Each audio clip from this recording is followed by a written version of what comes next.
78% of American teens own cell phones, and an increasing number of those take the phones to school with them. But the issue of cell phone usage in classrooms has been one of controversy. Research shows that the distraction caused by cell phones can have a detrimental impact on attention and focus, which in turn can impact grades.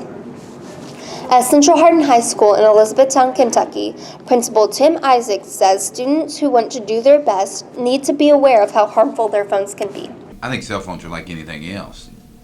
They can be a disruption depending on how they're used.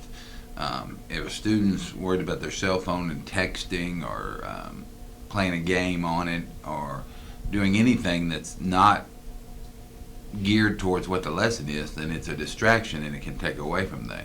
Arts and Humanities teacher Kathy Thompson agrees that cell phones can have a negative impact on a student's grades, and for this reason, she has a strict rule against having cell phones out in her classroom. The students put their cell phones away and turn them off before they come in.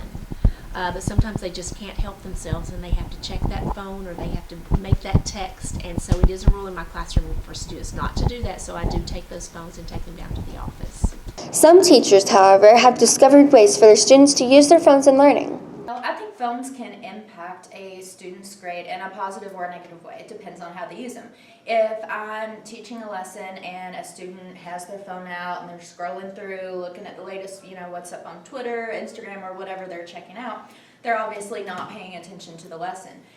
Sometimes we come up with questions in class that maybe I don't know the answer to, or to something that kind of extends the lesson, and I don't see a problem at all with them looking up the answer as they go, or maybe if they're working on something themselves, helping to find an answer.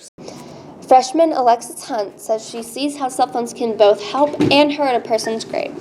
Yes and no. Yes, because if you need help during the class, you could look it up, and if you don't know a question, you could also look it up, but no, because if you get sidetracked. The main problem with cell phones in schools, Principal Isaac says, comes when cell phones are allowed to become a distraction. Cell phones are a reality of the day. We all carry them. They are what they are. The schools have to learn to adapt and accommodate. We're going to have to, you got to find ways to use the technology. I was just doing an observation just a couple minutes ago, and a kid asked a question that the teacher couldn't answer, so she let a kid pull out their cell phone and look it up, which is a good way to use those technologies. If you find ways to engage kids in what they're doing, then the cell phone is less likely to be a distraction like anything else. Reporting from Central Hardin High School, I'm Ashley Drury.